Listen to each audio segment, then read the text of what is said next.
الحمد للہ رب العالمین والعاقبۃ للمتقین والصلاة والسلام علی سید الانبیاء والمرسلین وعلی آلہ واولیاء امتہ وعلماء ملتہ اجمعین اما بعد فاعوذ باللہ من الشیطان الرجیم بسم اللہ الرحمن الرحیم ورفعنا لک ذکرک وقال اللہ تعالی فی شان حبیبہ ان اللہ وملائکتہ یصلون علی النبی یا ایہا الذین آمنوا صلوا علیہ وسلموا تسلیما اللہم صلی علی سیدنا مولانا محمد وعلی آل سیدنا مولانا محمد وبارک وسلم وصلی علیہ الصلاۃ والسلام علیک یا سیدی یا رسول اللہ وعلى آلك وأصحابك يا سيدي يا حبيب الله مولا يا صل وسلم دائما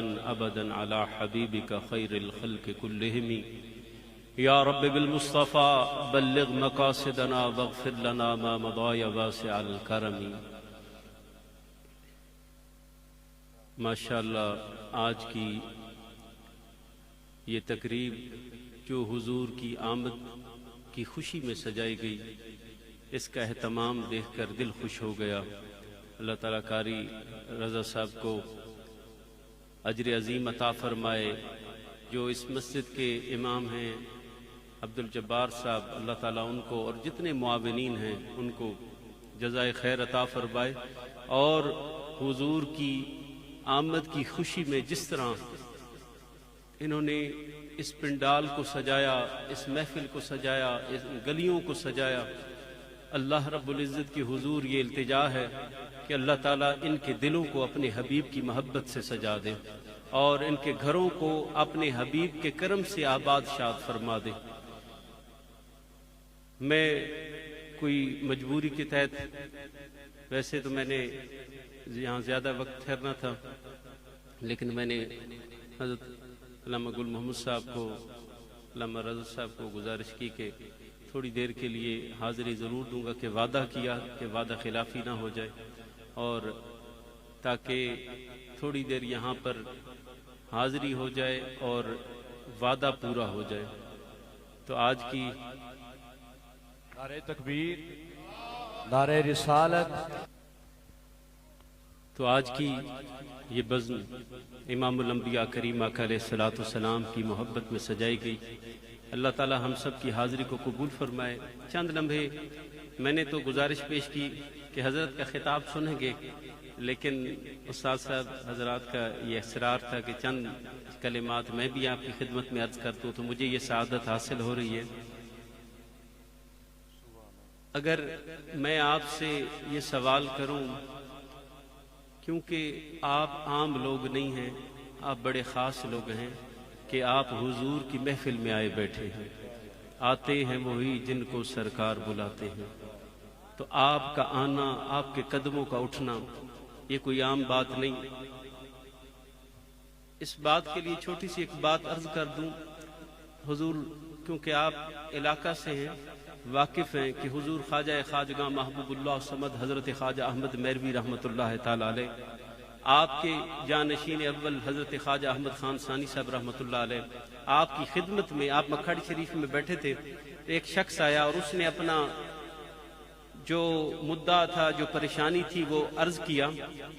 اس کا لب لباب یہ تھا، بڑی لمبی اس نے تمہید باندھی، کافی دیر وہ بولتا رہا، آپ نے اسے چپ نہ کرایا، حتیٰ کہ تمام اہل مجلس کی آنکھوں سے آنسو گرنے لگ گئے. درد اس نے کیا بیان کیا کہ میرا بیٹا کل سزائے موت ہو جائے گا، انگریز کا دور ہے اور سب یہ کہہ رہے ہیں کہ اسے سزائے موت ہو جائے گی. تو حضور دعا کے لیے آیا ہوں، مہربانی فرما دیں، آپ ہاتھ اٹھا دیں گے، میرا ایمان اور یقین ہے رب تعالی مہربانی کر دے گا. میرے نانا جی حضرت حکیم پیر فتح شاہ ہاشمی رحمۃ اللہ علیہ آپ فرماتے ہیں کہ ہم سب دیکھ رہے تھے، اور ہم دیکھ رہے تھے کہ اب اس کا درد بند بھرا دکھڑا سن کر پتہ نہیں حضرت کیا کرتے ہیں. آپ نے یوں ہاتھ اٹھائے، ہاتھ اٹھا کر اور چہرے پر آمین کہہ دیا. ہم نے یہ سوچ لیا کہ شاید اس کا کام نہیں ہونے والا تھا. حضرت نے کوئی دل سے دعا نہیں کی, یوں ہی ہاتھ اٹھا کر نیچے کر دیے. ہم واپس آئے میرا شریف کے اندر, آپ درس حدیث ارشاد فرما رہے تھے, ہم بیٹھے تھے کہ حتیٰ کہ ہمیں ڈھول کی آواز سنائی دی. آپ جب اپنے حجرے میں گئے, ہم دوڑ کے مغربی دیوار پر گئے, دیکھا تو ایک گروہ آ رہا ہے, چارپائی, بستر, بیل, ڈھول سب کچھ ساتھ ہے. قریب آئے, خاموش ہو گئے. میں بات کو بالکل مختصر کرتا جا رہا ہوں. تو قریب آ کر جب پیش ہوئے, دیکھا تو وہی بابا جو اس دن رو رہا تھا, حضور خواجہ احمد خان المعروف حضور ثانی غریب النواز, آپ باہر تشریف لائے نا, تو آپ نے فرمایا, آپ نے بابے کو ملے, سارا بات ساتھ سن کے, تو آپ نے فرمایا تم لوگ سمجھتے کیا ہو, یہ جو بات ہے یہ سمجھنے والی ہے. جو میں نے آپ کو عرض کیا, آپ عام لوگ نہیں ہیں. آپ نے فرمایا تم لوگ سمجھتے ہو کہ تم آؤ گے اللہ کے ولیوں کی بارگاہ میں, وہ تمہارے لیے دعا کریں گے تو تمہارا جو مسئلہ ہے وہ حل ہوگا, اللہ کے حضور ان کی دعا قبول ہوگی. آپ نے فرمایا معاملہ یوں نہیں ہے, بلکہ معاملہ یہ ہے کہ جب اللہ تعالیٰ کسی پر کرم کرنا چاہتا ہے, جس پر مہربانی کرنا چاہتا ہے, رب ذوالجلال اس کے قدموں کو اپنے ولی کے در کی طرف اٹھا دیتا ہے. وَمَن يُضْلِلْ فَلَن تَجِدَ لَهُ وَلِيًّا مُرْشِدًا, جو گمراہ ہوں گے اللہ نے ارشاد فرما دیا نہ اس کو ولی کی چوکھٹ تک جانے دوں گا, نہ مرشد عطا کروں گا. فرمایا مرشد بھی اپنوں کو عطا کیا جائے گا, اور ولیوں کی چوکھٹ تک بھی اپنوں کو صرف جانے دیا جائے گا. تو اس لیے آپ لوگ امام الانبیاء رب ذوالجلال نے یہ ارشاد فرما دیا ہے کہ ایمان والوں کو صرف جتلایا کہ احسان کیا ہے, احسان عظیم کیا ہے, لیکن جتلایا کس کو ہے؟ صرف ایمان والوں کو, کہ تم لوگ, تمہارے اوپر یہ آپ رحمت للعالمین بن کر تشریف لائے, ساری جہانوں پر رحمت بن کر آئے, لیکن احسان جتلانے کی بات آئی تو صرف رب نے اپنوں پر جتلایا. تو صرف چند لمحے آپ نے توجہ میرے ساتھ رکھنی ہے کہ حضور کی بارگاہ میں اپنی محبت کا اظہار کرتے ہیں. اگر میں سوال کروں, کیونکہ آپ لوگ عام نہیں خاص لوگ ہیں, کہ آپ کو اگر کوئی موقع دے دنیا میں باہر جانے کا تو کہاں جائیں گے؟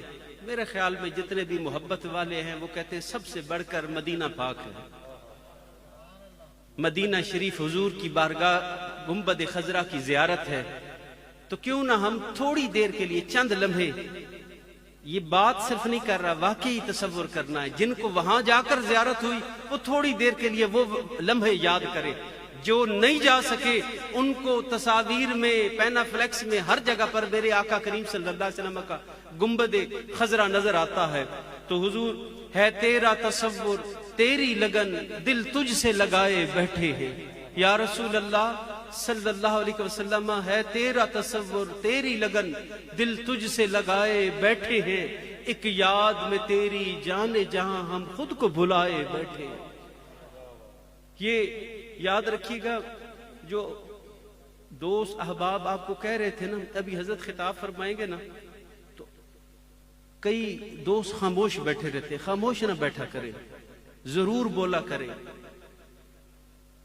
حضرت سیدنا یوسف علیہ السلام کے زمانے کے اندر ایک نوجوان نے,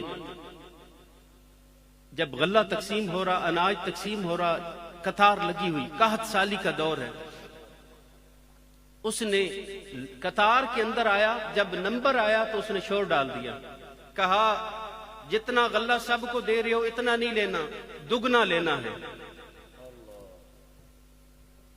جو دینے والے تھے انہوں نے کہا بھائی تمہارا تعارف کیا ہے, کیوں تمہیں دگنا دے, کیوں زیادہ مانگتے ہو؟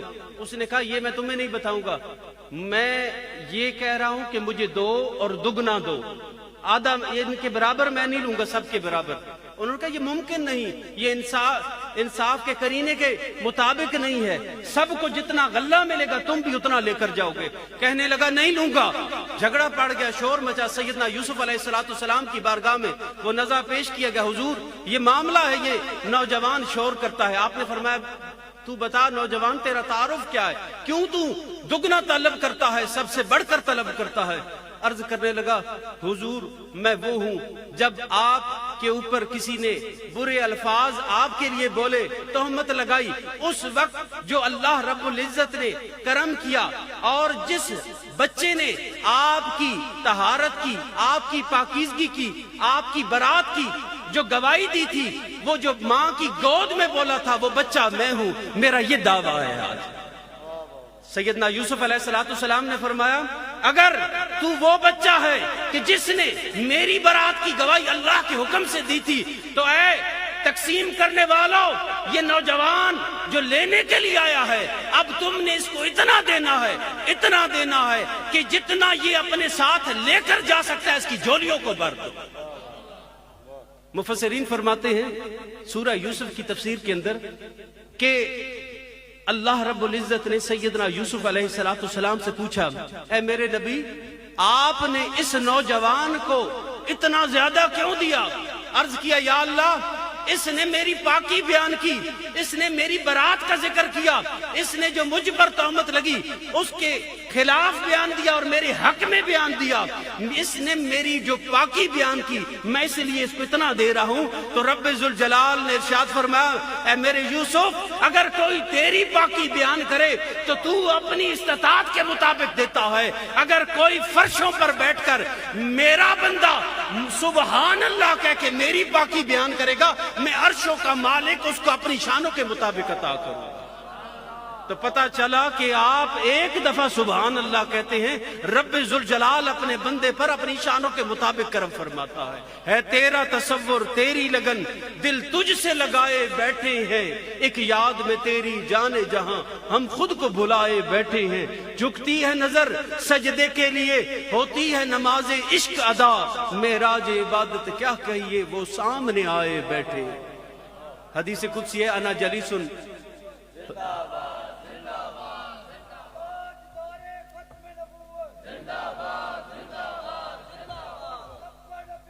فقتلوه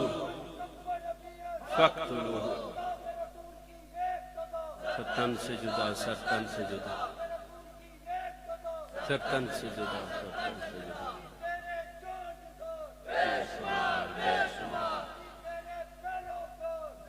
شمار بے شمار تیرا نام یا رسول اللہ, لبیک لبیک لبیک یا رسول اللہ, لبیک لبیک لبیک یا رسول. نبی پاک صاحب الاولاق صلی اللہ علیہ وآلہ وسلم کی حدیث قدسی ہے. سرکار نے فرمایا کہ رب ذوالجلال ارشاد فرماتا ہے انا جلیس من ذکرنی, جہاں جہاں میرا ذکر ہوتا ہے وہاں میں خود اپنی شانوں کے مطابق جلوہ گر ہوتا ہوں. قاضی ایاز مالکی رحمۃ اللہ علیہ نے شفا شریف کے اندر یہاں پر بحث فرمائی ہے کہ نبی پاک صاحب الاولاق صلی اللہ علیہ وسلم کا جہاں ذکر ہوتا ہے وہاں میرے آقا کی جلوہ گری بھی ہوتی ہے. میرے آقا جہاں چاہے کرم فرمانا چاہے اپنے غلاموں پر کرم فرما سکتے ہیں, رب نے یہ شان عطا کی ہیں.